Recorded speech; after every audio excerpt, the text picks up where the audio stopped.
ये खबर KR मंगलम university द्वारा प्रस्तुत की गई है। मैं नेमिस हेमंत, मेरे सामने आलोक जी हैं, विश्व हिंदू परिषद के अंतर्राष्ट्रीय अध्यक्ष। नमस्कार। नमस्ते सर।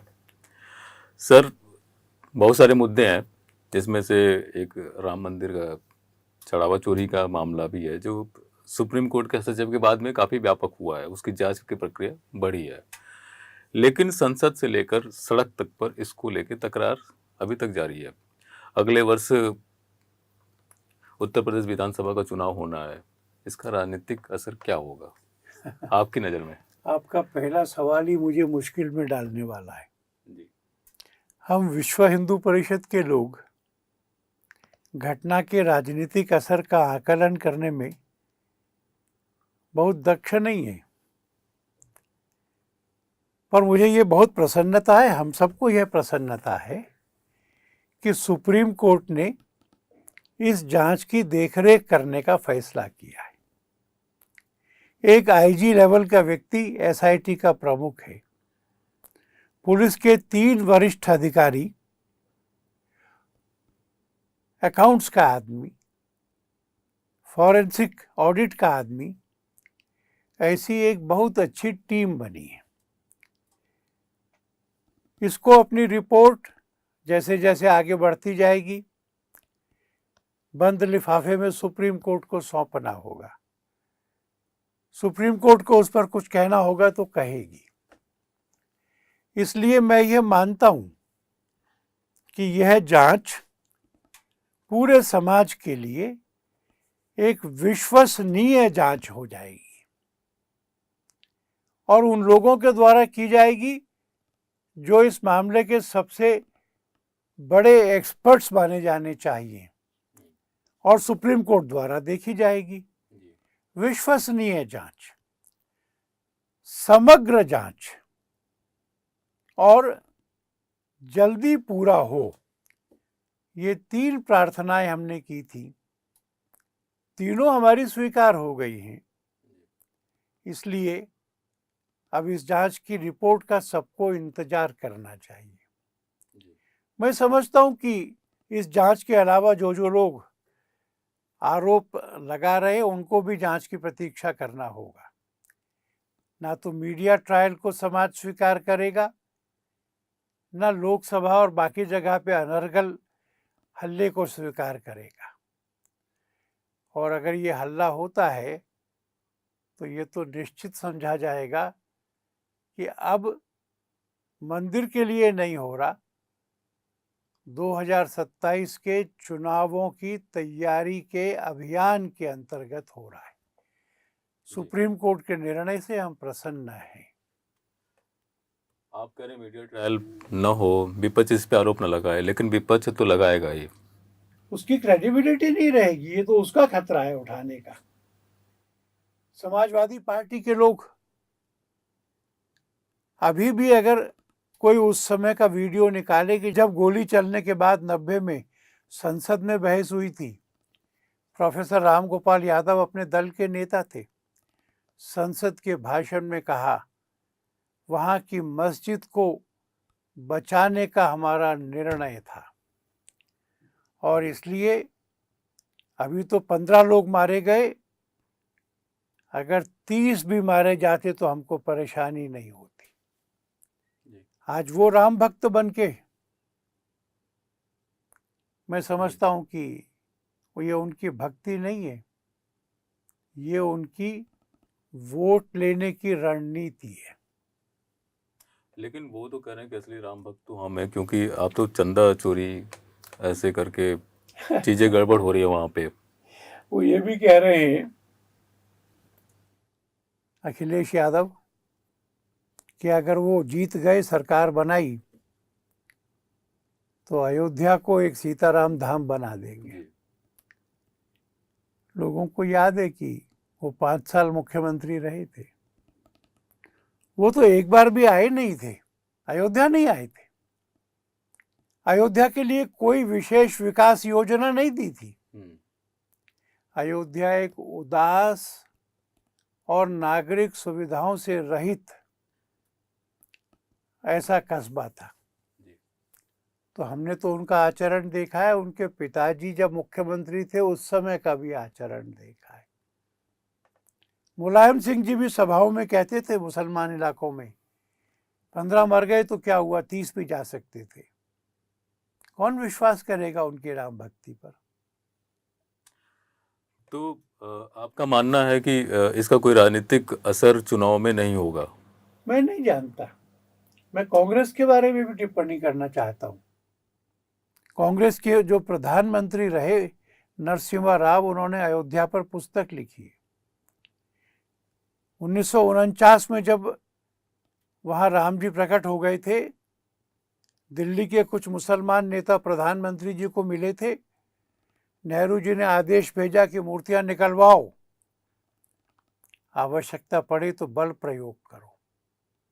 यह आदेश दिया था, यह नरसिम्हा राव ने लिखा है। यह आदेश मुख्यमंत्री जी ने वहां के कमिश्नर को दिया था। कमिश्नर ने जवाब में पत्र लिखा था, वो भी नरसिम्हा राव जी ने छापा है और ऑफिशियल कोर्स में लिखा था। हजारों लोग इकट्ठा हैं, पूजा चल रही है। अगर अभी यहाँ से मूर्तियां निकालने का प्रयत्न किया तो कितने ही लोगों की हत्या करनी पड़ेगी, पुलिस को गोली चलानी पड़ेगी। मैं इसको ठीक नहीं मानता। अगर सरकार चाहती है कि फिर भी बल प्रयोग हो तो मैं त्यागपत्र दे रहा हूँ, किसी और से करा लीजिए। मामला आगे नहीं बढ़ा, ये तब उन्होंने कहा था जी। और जिस समय राम जन्मभूमि का आंदोलन चल रहा था 2006 में, उस समय की कांग्रेस की सरकार ने ये एफिडेविट दिया था कि राम जी ऐतिहासिक रूप से पुरुष है कोई जिन्होंने जन्म लिया था, ऐसा कोई प्रमाण नहीं मिलता। वो माइथोलॉजिकल फिगर है। उनकी राम भक्ति पर भी कौन विश्वास करेगा। इसलिए मुझे लगता है कि अपराधियों को पकड़ा जाना, मुकदमा चलना, दंडित होना, अगर यह होता है तो प्रायश्चित पूरा माना जाएगा और जनता क्षमा करेगी ट्रस्ट को। अच्छा, इस पूरे घटनाक्रम में करोड़ों राम भक्तों की आस्था को ठेस पहुंची, उसका क्या? ये बात तो सच है कि ठेस पहुंची है, आघात लगा है। इस आघात का परिमार्जन करना जरूरी है। परिमार्जन का एक चरण यह है कि ईमानदार जांच से लोग आइडेंटिफाई हो, मुकदमा चले, जेल जाएं। और दूसरा, अयोध्या में फुल प्रूफ व्यवस्था की जाए, राम जी का एक भी पैसा गायब ना हो सके। ट्रस्टीज ने सीईओ ढूंढने के लिए सर्च कमेटी बनाई थी। अब पोस्ट एक है और 5000 से ज़्यादा आवेदन आ गए तो थोड़ा समय लग रहा है, पर एक पूरा ढांचा ऊपर से नीचे तक, निश्चित प्रोसीजर्स, उनका कड़ाई से पालन और इस सब के द्वारा राम जी के एक एक पैसे की सुरक्षा, तीर्थ यात्रियों को अधिक से अधिक सुविधाएं और वहाँ के वातावरण की आध्यात्मिकता बनाए रखना, यह ट्रस्ट करेगा तो जनता उनको क्षमा करेगी। अच्छा, इस पूरे प्रकरण में देखा गया कि संघ परिवार की जो प्रतिक्रिया थी या फिर जो जवाब आना चाहिए था उसमें विलंब हुआ, जिससे कि परसेप्शन क्रिएट करने में विपक्ष आगे रहा। मुझे लगता है कि विश्व हिंदू परिषद ने तो कोई देरी नहीं की। लगभग पहले ही दिन हम लोगों ने कहा बुरा हुआ है, आघात लगा है, विश्व भर के हिंदुओं को आघात लगा है, इसलिए अब इसका निवारण होना चाहिए। संघ का निर्णय जब उन्होंने ठीक समझा तब बयान दिया, पर धीरे धीरे बातें बढ़ाई जाने लगी, झूठ होने लगा।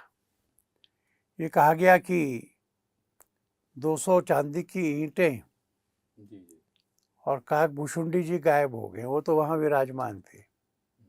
कहा गया कि 1 किलो सोने की रामायण गायब हो गई, वो तो वहाँ विराजमान थी। ट्रस्ट ने पब्लिक नोटिस देकर कहा है अगर किसी ने कोई कीमती चीज़ भेंट की थी, जांच करना चाहता है तो आए, जांच कराए, हम दिखाएंगे उसको उसका सामान। एक सज्जन ने कहा कि 20,000 करोड़, जी जी 20,000 करोड़ से ज़्यादा की है। किसी ने कहा 200 करोड़ की। मैंने तो पत्र लिखा था जांच अधिकारी को कि भाई इतने बड़े आदमी हैं, संसद में अपने दल के नेता रहे, विधानसभा में प्रतिष्ठित रहे, 20,000 करोड़ कह रहे हैं तो इनको तो पता होगा, कुछ उन्होंने कंप्यूट किया होगा, रकमें जोड़ के पाया होगा, कुछ कागज देखे होंगे, कुछ लोगों ने जानकारी दी थी। तो ये सब इनसे मिलके पूछ लो, तुम्हारी जांच खत्म हो जाएगी जल्दी से। पर जिन्होंने 200 करोड़ कहा, जिन्होंने 20,000 करोड़ कहा, जिन्होंने राम जी की रामायण के बारे में कहा, जिन्होंने काकभूषुंडी जी के बारे में कहा, किसी ने भी पुलिस को जाकर के कोई जानकारी नहीं दी, कोई सामग्री नहीं दी, जांच में सहयोग नहीं दिया। झूठे आरोप थे। चंदा चोरी के अलावा कुछ, चढ़ावे में जो चोरी हुई है उसके अलावा तो बाकी सब सुरक्षित है। जो 3300 करोड़ हमने इकट्ठा करके दिया था उसका हिसाब सुरक्षित है, कुछ आरोप नहीं है। खर्चा गलत हुआ ऐसा आरोप नहीं है। चढ़ावे में स्टेट बैंक ने जो एम्प्लॉयज रखे थे गिनने के लिए और उनकी सुरक्षा और गिनना ये स्टेट बैंक की जिम्मेवारी थी, वहां से चोरी हुई है। जितना हुआ उसको हम स्वीकार करते हैं, पर 2-3-5 करोड़ को 200 करोड़ या 20,000 करोड़ ऐसी अफवाहें चली नहीं, क्योंकि उनके पैर नहीं थे। राजनीतिक दलों को इसका कोई राजनीतिक लाभ मिलेगा ऐसा मुझे नहीं लगता है। कहा तो ये भी जा रहा है कि ये चंदा चोरी की जो बातें हैं वो अंदर के लोगों ने, अपने भीतर के लोगों ने ही इसको सार्वजनिक किया, अखिलेश जी तक पहुंचाया। विश्व हिंदू परिषद को राम मंदिर के संचालन प्रक्रिया से बाहर रखने के लिए ऐसी व्यवस्था बनाई गई है, ऐसा षड्यंत्र रचा गया, क्या इसमें सत्यता है? ये तो संभव है कि किसी अंदर के व्यक्ति ने जी अखिलेश यादव जी को जानकारी दी होगी। जी जिस दिन राम जन्मभूमि का फैसला आया था जी उस दिन शाम के प्रेस कॉन्फ्रेंस में मैंने स्पष्ट किया था कि मंदिर के संबंध में विश्व हिंदू परिषद का अभियान पूरा हो गया है। अब हम इसके आगे बनाने और चलाने में हिस्सा नहीं लेंगे, ले भी नहीं रहे थे। आपको स्मरण होगा 2 बार प्रधानमंत्री जी वहां गए थे, एक बार राष्ट्रपति जी गई थी। मंच पर परिषद का कोई व्यक्ति नहीं था, इसलिए हम तो पहले से ही बाहर हैं। हमको बाहर निकालने के लिए कोई षड्यंत्र करने की जरूरत नहीं थी। पर अंदर के लोग क्यों करेंगे? कोई भाजपा का नाम भी लगाते हैं। क्या भाजपा को नहीं मालूम था कि ऐसा करने से विधानसभा के चुनावों में नुकसान हो सकता है? वो हमारी एक आंख फोड़ने के लिए अपनी क्यों दोनों फोड़ लेंगे? ऐसा कुछ हुआ नहीं है।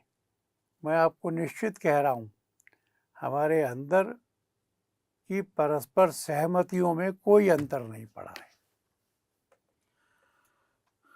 चंपत जी का भविष्य क्या देखते हैं? चंपत जी को मैं और आप बहुत वर्षों से जानते हैं। सरल हृदय, निष्ठावान कार्यकर्ता है। मेरी अपनी समझ ये है कि राम जन्मभूमि का एक भी रुपया ये उनके लिए गौमांस के बराबर है। इसलिए इस षड्यंत्र की उनको जानकारी थी या उन्होंने इंस्टिगेट किया या वो हिस्सेदार थे, मुझे यह असंभव लगता है। अनदेखी तो हुई, ये हो रहा था तो पता चलना चाहिए था। इससे अधिक चंपत जी के बारे में कुछ है ही नहीं। फिर भी मैं अपनी ये राय रोक कर रखूंगा जब तक कॉम्प्रिहेंसिवली जांच नहीं हो जाती, सब आरोपों की नहीं हो जाती, और इसलिए हमारी इस राय के बावजूद हम इस मत के हैं कि जो आरोप लगे हैं, उनके बारे में लगे हैं, उनकी भी जांच एसआईटी कर ले। अगर वो पाक साफ निकलते हैं, निष्पक्ष निकलते हैं, तो उनकी वापसी संभव है। ट्रस्टियों को सोचना होगा, ये हमारा विषय नहीं। अच्छा, एक बड़ा सवाल जो इस पूरे घटनाक्रम के बीच से निकला कि जो विश्व हिंदू परिषद का एक अभियान चल रहा है मंदिरों को सरकारी नियंत्रण से मुक्त करने का, माना यह जा रहा है कि उसको आघात पहुंचा है। क्या ऐसा है? मुझे ऐसा नहीं लगता। क्या सरकार जिन मंदिरों का संचालन करती है वो अच्छे चलते हैं? वहाँ का जो प्रसिद्ध मंदिर है, जिसके सोने के दरवाजे थे, जय विजय का सोने का सिंहासन था, सरकार चलाती है।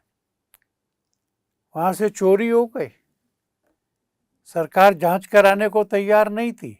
यहाँ तो हमारे अयोध्या में तो ट्रस्ट ने एफआईआर की है, मामला कोर्ट में गया। कोर्ट ने जांच को मॉनिटर करने के लिए व्यक्ति रखा, समिति बनाई, तब तो जांच शुरू हुई। सब नियमों का उल्लंघन हुआ। शबरीमाला में पद्मनाभ स्वामी के मंदिर में क्या हुआ? दक्षिण भारत के जो हजारों मंदिर सरकारों के पास हैं, उनकी लाखों एकड़ भूमि कहाँ गोल हो गई, कहाँ लापता हो गई। इसलिए सरकार चलाती है, इसका कोई यह नियम नहीं है कि वह अच्छा चलेगा। और जो इस्कॉन के मंदिर है, जो स्वामीनारायण मंदिर है, जो दिल्ली का झंडे वाला मंदिर है, तो जो मंदिर प्राइवेट चलते हैं, गैर सरकारी चलते हैं, जैसे इस्कॉन, जैसे भगवान स्वामीनारायण, कितना अच्छा चलते हैं। इसलिए मैं समझता हूँ कि लोगों का यह विश्वास नहीं है कि सरकार अच्छे मंदिर चलाती है, और वो मंदिर समाज को सौंपने का हमारा अभियान अनवरत आगे बढ़ेगा।